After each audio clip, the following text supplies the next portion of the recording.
2월 8일 목요일 말씀 산책에 오신 여러분 모두를 주님의 이름으로 축복하고 환영합니다. 오늘 함께 나누실 하나님의 말씀은 마가복음 13장 1절에서 13절 말씀입니다. 마가복음 13장 1절에서 13절 말씀을 제가 대신 봉독해 올리겠습니다.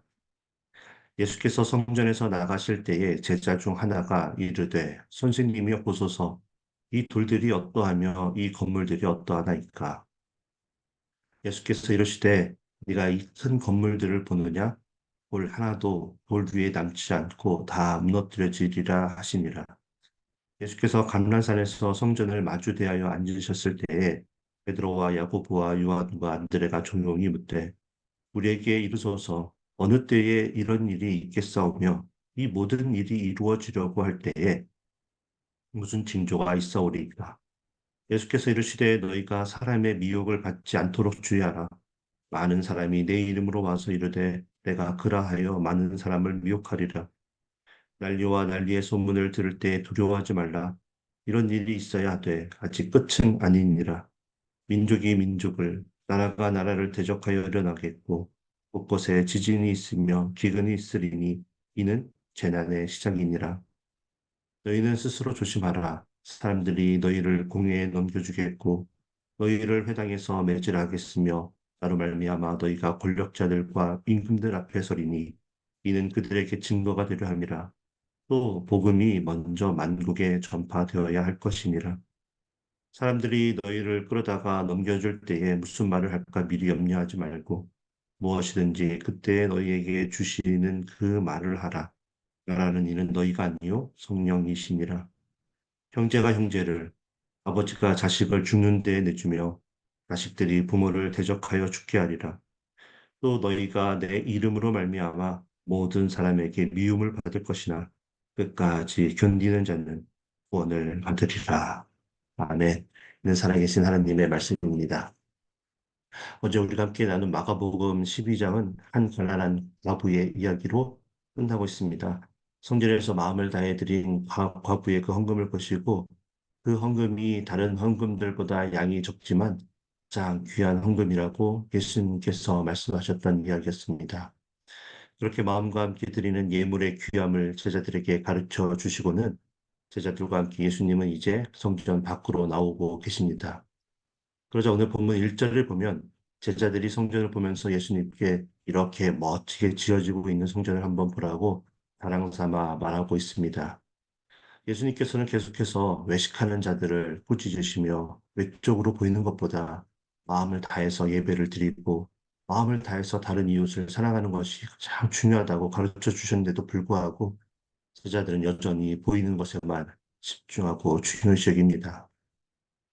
사실 헤롯 왕이 유대인들의 환심을 사기 위해서 지었던 헤롯 성전은 바벨론 포로에서 급하게 돌아와서 그렇게 재건하였던 수르바벨 성전에 비해 그 위용이 대단했다고 전해지고 있습니다. 83년 동안 지어졌던 그리고 예수님께서 사역을 하고 있었던 때에도 여전히 건축을 하고 있었던 헤롯 성전은 어느새 유대인들의 종교적, 정치적, 사회적 중심이 되었고 모든 것은 성전 중심으로 이루어지고 있었습니다. 그래서 지금 제자들도 그 웅장하고 아름다운 성전을 한번 보시라고 예수님께 말하고 있습니다. 그런데 예수님께서는 유대인들의 중심이었던 그 성전이 돌 하나도 남겨지지 않고 무너지게 될 것이라고 오늘 보면 2절을 보면 제자들에게 말씀하고 계십니다. 그리고 실제로 주 70년 로마 황제의 아들 디토가 예루살렘을 함락할 때 헤롯 성전은 완전히 무너지고 불타서 사라지고 맙니다. 헤롯 성전이 완공된 지 불과 7, 8년 만에 예수님께서 예언하신 일이 실제로 일어나게 된 것입니다. 아직 일어나지 않았기 때문에 상상조차도 해본 적이 없는 헤롯 성전이 무너진다는 예수님의 예언의 말씀을 들은 제자들은 분명히 큰 충격에 빠져들었을 것입니다. 그래서 예수님께서 감난산에서 성전을 마주하고 앉았을 때 베드로와 야고보와 요한과 안드레가 조용히 와서 어느 때에 이런 일이 일어나게 될 것이고 그 일이 일어나기 전에 어떠한 징조가 있겠는지 조용히 예수님께 알려달라고 말합니다. 그래서 예수님께서 그것에 대해서 알려주시는데 그것이 바로 오늘 본문 5절에서 13절까지의 내용입니다. 그리고 신학자들은 마가복음 13장의 그 내용이 마지막 때에 일어나게 될 비밀스러운 가르침이라고 그런 내용이었기 때문에 이 부분을 소묵시록이라고 불렀습니다. 오늘 말씀을 통해서 우리가 이 땅에 사는 동안 어떠한 일이 우리에게 일어나게 되더라도 세상에 속한 모든 것들이 무너지고 사라지게 되더라도 주님께서 우리에게 주신 가장 큰 계명, 우리가 마음을 다하고 목숨을 다하고 뜻을 다하고 힘을 다하여 여호와 하나님을 사랑하는 것과 우리의 이웃을 우리 자신처럼 사랑하는 것을 흔들림 없이 믿음을 가지고 끝까지 지켜서 나가기로 결심하는 저와 여러분 모두가 되어지길 주님 이름으로 축복합니다. 그런 믿음을 갖고자 소원하는 우리들에게 예수님은 오늘 말씀을 통해 어떠한 미혹에도 흔들지 말아야 한다고 말씀해 주고 있습니다. 예수님께서 5절에서 너희가 사람의 미혹을 받지 않도록 주의하라고 말씀해 주십니다. 혼란한 틈을 타서 우리가 영적으로 연약한 상황에 되었을 때 거짓 선지자들과 거짓 교사들은 우리들의 마음속에 있는 이 진리의 말씀에 대한 그 믿음을 흔드는 거짓된 말로 우리를 공격해 온다는 것입니다. 오늘날, 아니, 우리 기독교 역사에 얼마나 많은 이단들이 거짓된 말로 우리를 유혹하고 있습니까? 초대교회부터 지금까지 끊임없이 우리를 교묘한 방법으로 공격해 옵니다. 그중에서도 예수님은 6절에서 많은 사람들이 일어나서 자신이 그리스도라고 말하며 사람들을 미혹할 것이라고 알려주십니다. 그들은 스스로를 메시아라고 속이며 우리를 파멸의 길로 안내할 것입니다. 사사로운 이익과 목적을 달성하기 위해서 하나님의 말씀을 왜곡하고 악용하여 전함으로 우리를 속이며 우리의 바른 신앙을 무너뜨리려고 할 것입니다. 자, 그런데 여러분, 왜 우리가 이러한 거짓에 속아 넘어가게 되는 것일까요? 우리가 마지막 때에 거짓 선지자들의 속임수에 쉽게 넘어가는 그 첫 번째 이유는 바로 우리가 눈에 보이는 것에만 너무 집중하기 때문입니다.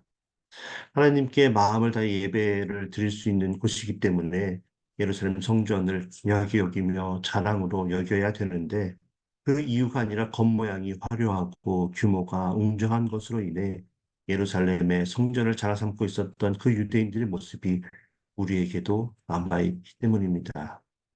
당장 눈에 보이는 이익을 위해서 성전을 장사하는 장터로 만들었던 그 어리석음이 여전히 우리의 마음에 남아서 사사로운 목적을 가지고 교회에 나오고 있기 때문입니다. 다른 사람들에게 어떻게 보이는 것이 중요하다고 생각했던 외식하던 바리새인들의 모습이 우리들의 마음에 여전히 남아있기 때문입니다.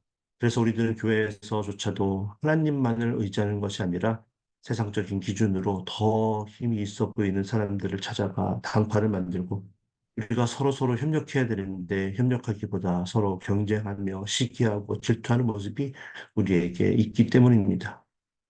오늘 말씀을 함께 나누는 우리 모두는 마지막 때에 거짓 선지자들, 거짓 교사들의 미혹에 넘어가지 않기 위해서 보이는 것을 쫓지 않고 보이지 않지만 우리를 가장 좋은 길로 항상 인도하시는 선한 목자 되신 주님만을 바라보고 따르게 되길 주님의 이름으로 축복합니다. 그런데 우리가 이러한 믿음의 평정심을 잃을 때가 있습니다. 그것은 외적으로 찾아오는 혼란 때문입니다. 온 세상이 전쟁과 지진과 기근이 일어나고 도저히 이해할 수 없는 비상식적인 정책 등으로 인해서 이 땅에서 살아가는 것이 참 두렵고 희망이 없고 절망적일 때 우리는 평정심을 잃고 우리를 그 환란으로부터 구원해 주겠다는 보이는 그 거짓 선지자들의 미혹에 너무나 쉽게 넘어가고 맙니다. 그래서 우리가 마지막 때에 유혹에 쉽게 넘어가는 두 번째 이유는 바로 눈에 보이는 현상으로 인해 너무나 쉽게 우리가 두려워하기 때문입니다. 예수님은 우리가 그러한 일이 일어나게 되더라도 오늘 본문을 보면 두려워하지 말라고 그리고 스스로 조심하여야 한다고 오늘 말씀을 통해 말해주고 있습니다. 오늘 말씀 7절에서 10절을 다시 한번 읽어보겠습니다. 난리와 난리의 소문을 들을 때에 두려워하지 말라. 이런 일이 있어야 하되 아직 끝은 아니니라. 민족이 민족을, 나라가 나라를 대적하여 일어나겠고 곳곳에 지진이 있으며 기근이 있으리니 이는 재난의 시작이니라. 너희는 스스로 조심하라. 사람들이 너희를 공회에 넘겨주겠고 너희를 회당에서 매질하겠으며 나로 말미암아 너희가 권력자들과 임금들 앞에 서리니 이는 그들에게 증거가 되려 함이라. 또 복음이 먼저 만국에 전파되어야 할 것이니라.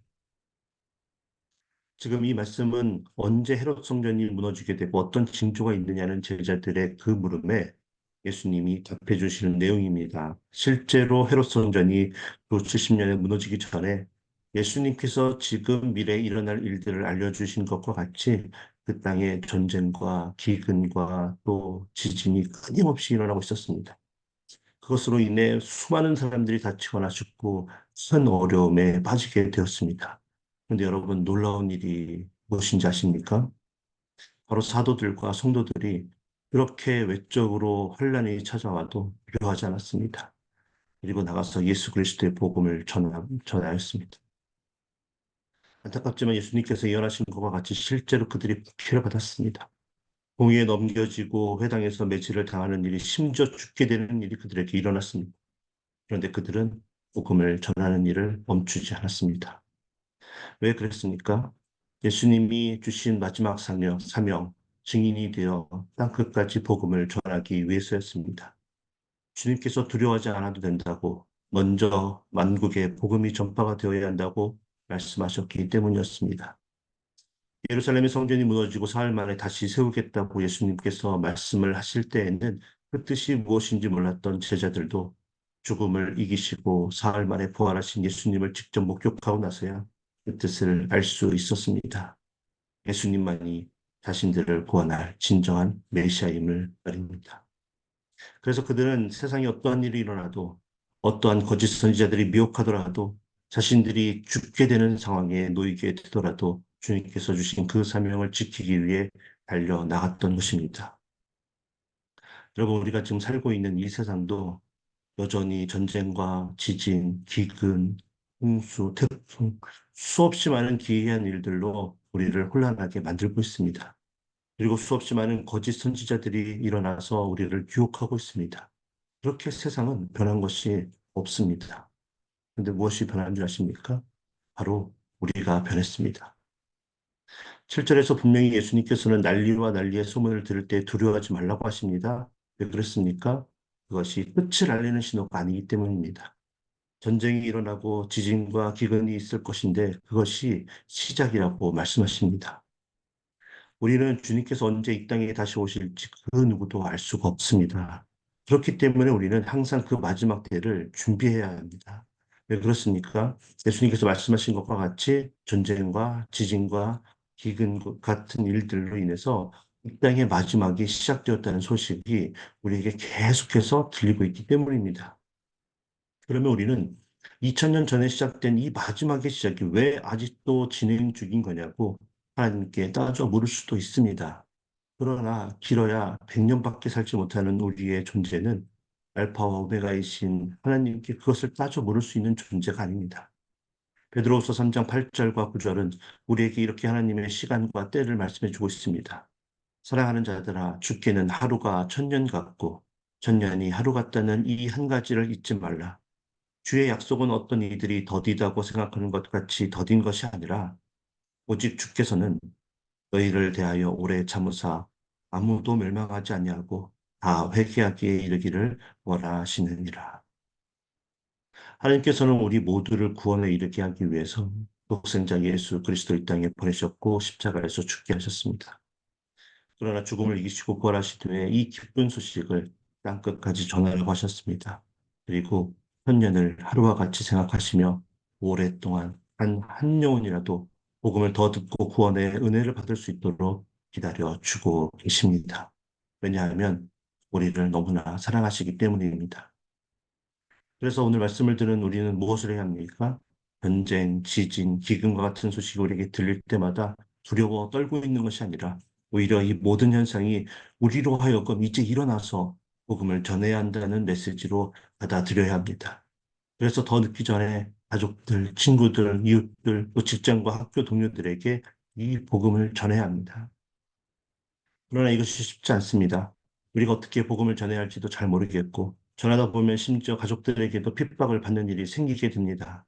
오늘 본문 12절에서 말하는 것처럼 초대교회에서 일어나던 일, 예수 그리스도를 구세주로 믿는 그 믿음으로 고백으로 인해서 유대 사회에서 형제가 형제를, 또 아버지가 자식을 죽는 데 내주고 있고, 또 자식들이 부모를 대적하여 죽게 하는 일이 우리에게는 실제로 그런 어려움들, 혼란이 일어나고 있지 않지만 시부모님들, 또 부모님들, 남편과 자녀들과 심한 갈등을 겪게 되고 그것으로 인해 가정에 어려움이 생길 때가 있습니다. 그러나 그런 일이 우리에게 생길지라도 일어나게 되더라도 우리는 멈추지 말고 계속해서 예수 그리스도의 복음을 그들에게 전해야 합니다. 그런데 우리의 이의와 능력으로 하지 말고 성령님의 도우심으로 그 일들을 감당해야 합니다. 오늘 본문 11절에서 성령님께서 우리와 함께 하시고 우리를 도우실 거라고 말씀하고 계십니다. 그러니 미리 염려하지 말라고 하십니다. 우리가 가서 말하는 것이 아니라 성령님이 말하시는 거라고 하십니다. 그러니 우리는 가서 성령님이 말하는 대로 그대로 전하기만 하면 되는 것입니다. 우리가 복음을 전하는 것으로 인해 사랑하는 가족과 이웃, 그리고 또 친구들에게 미움을 받고 그래서 이 길이 너무나 힘들고 어렵더라도 우리가 끝까지 견디며 계속해서 이 일을 감당할 때 하나님께서는 우리뿐만 아니라 우리가 사랑하는 모든 이들도 천년을 하루같이 기다리시는 그 인내하심과 사랑으로 모두를 구원해 주실 줄 믿습니다. 오늘 본문 마지막 9절 13절을 다시 한번 읽고 오늘 말씀을 마치겠습니다. 또 너희가 내 이름으로 말미암아 모든 사람에게 미움을 받을 것이나 끝까지 견디는 자는 구원을 받으리라. 아멘. 기도하겠습니다. 천년을 하루같이 인내하시고 사랑을 베푸시는 하나님 아버지, 우리가 마지막 때에 거짓 선지자, 거짓 교사들의 미혹한 것에 흔들리지 않는 그런 믿음을 갖추기 위해 오직 하나님만 바라보고 의지하며 진리의 말씀만을 붙들고 사는 우리 모두가 되게 하여 주시옵소서. 그래서 우리가 세상에서 일어나는 일들로 동요하지 않게 하시고 우리에게 맡겨진 사명, 예수 그리스도의 복음을 끝까지 전하는 삶을 살 수 있도록 주님 인도하여 주시고 도와주시옵소서. 예수 그리스도 이름으로 감사하며 기도하옵나이다. 아멘. 이제 말씀을 생각하며 우리가 성령님의 도우심을 받아 멈추지 않고 우리의 가정과 직장과 학교와 이웃에게 예수 그리스도의 복음을 전하는 삶을 살게 해달라고 함께 결단하며 기도하길 원합니다. AKBC 공동체의 모든 성도님들이 제자의 길을 걷기로 결단하고 우리 교회 비전 말씀 제자 미션을 공동체로 우리 교회가 하나가 되게 해달라고 기도하겠습니다.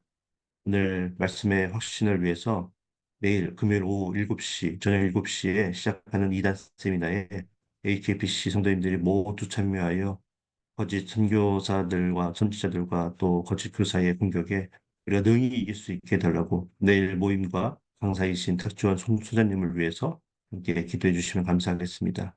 이번 주 토요일 10일 오후 5시 목자 목료 영성 수련회를 위해 그리고 다음 날인 11일 주일 오후 1시 30분에 있는 바나바 세미나에 많은 분들이 관심을 갖고 참여하여서 하나님께 귀하게 쓰임받을 수 있도록 또 강사로 오시는 한정민 목사님과 진행하는 새가족 목장 사역위원회를 위해서 함께 기도해 주시면 감사하겠습니다. 2월에 남아공 모잠비크의 박성원 선교사님을 위해서 그리고 각 목장에서 후원하고 있는 선교사님들과 그들의 사역과 가정을 위해서 기도해 주시고 성도님들 중에 치유와 회복을 위해서 힘든 시간을 보내고 있는 헌우분들 그리고 여러 가지 사회적인 어려움으로 인해서 힘든 시간을 보내고 있는 성도님들을 위해서 합심하여 기도하고 우리 함께 세상으로 나아가도록 하겠습니다. 기도합니다.